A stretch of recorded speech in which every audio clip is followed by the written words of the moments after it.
past Cass Gilbert's Fountain, the Keeler Tavern in the Aldrich, the hardware store around Katuna on Main. Church bells ring down Branchville Road, marches parade while muskets explode. Valor Park Green within walls of stone, this is the town that I call my home.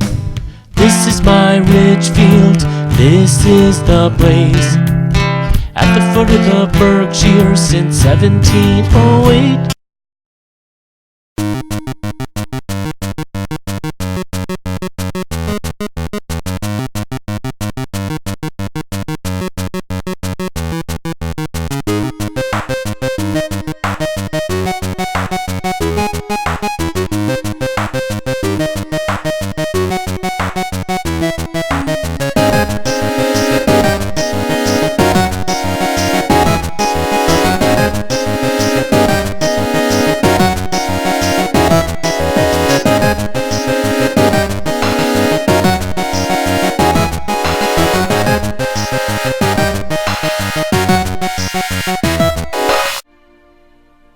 When, in the course of human events, it becomes necessary for one people to dissolve the political bands which have connected them with another, and to assume among the powers of the earth the separate and equal station to which the laws of nature and of nature's God entitle them.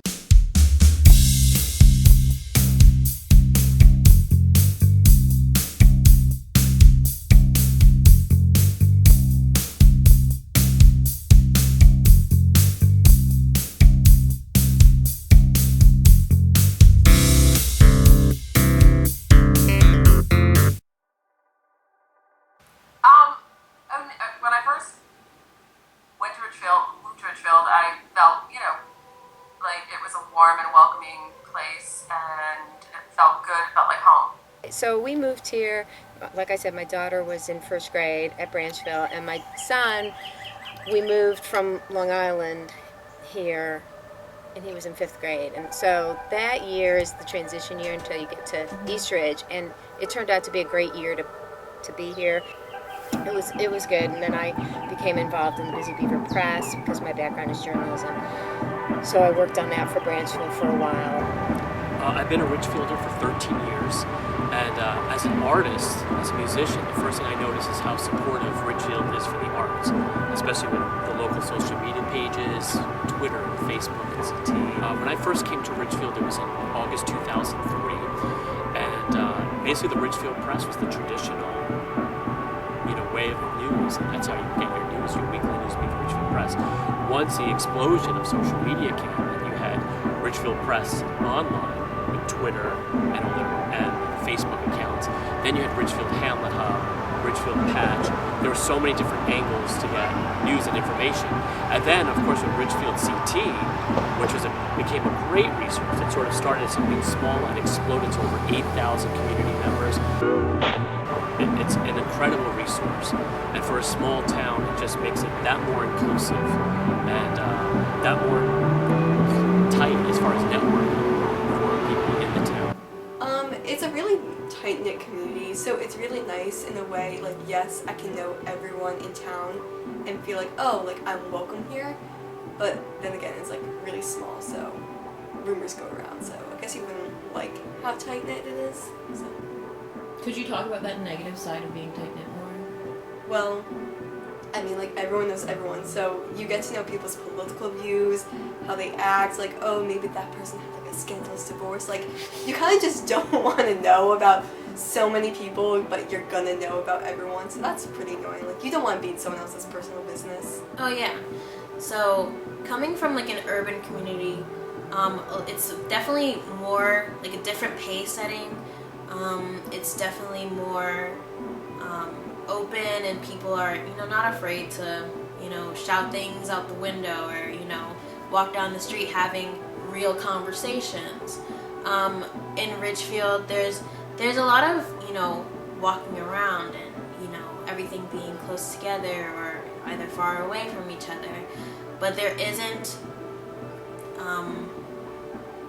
it isn't a real setting to me. The Facebook group gets pretty heated and it gets annoying, especially when all the adults are just kind of hating on the teens. Like, yeah, we're kids, but we still have our own rights and views, and that's pretty annoying when they're just like hating on everyone for every little thing we say. I think we're pretty respectful. I think that a lot of the posts that we are, so gracious enough to put our input in, or input on, or in, I think that we handle it pretty maturely.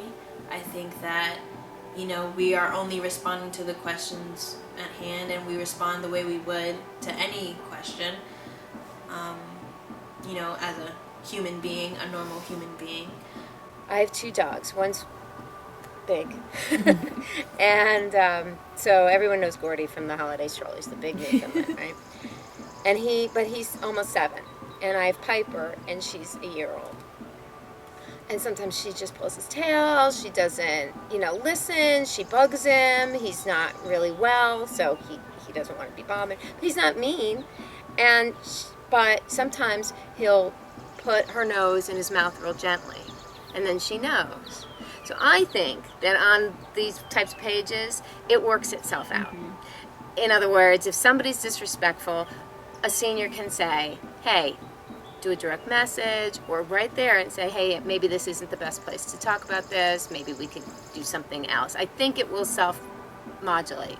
What do you mean by they're hating on everyone? Like, they say rude comments, they shut down our ideas, they say that we're just like, we don't have the right to have a voice in certain situations when, as a member of the community, and technically I am a legal adult at 18, I can have my right to say a few things. Like, I can give my 2 cents, but my 2 cents are deleted, even blocked, or just counted as spam and just wiped off the table. I think the biggest group that's not being allowed to speak is teens. Because I feel like we all notice that there's a lot of heated debates every now and then on the group, and Yeah, do you and think then- that functions in the group, or if that's going too far away from what a person So- should be? When I was little, the big debate was, is this appropriate for television for children?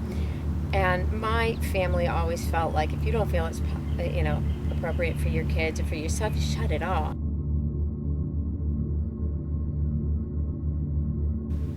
Are you still part of the group? No, I got kicked out. And I said to him, and I think maybe this is what caused me to be deleted from the page, I said, the voices that you're silencing are your future voters. You might want to think about that before you delete them.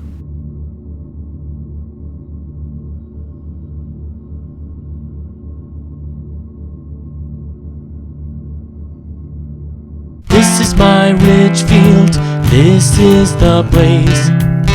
At the foot of the Berkshires since 1708. Namanasco to Pier Pond, from Grey Pond to your heart.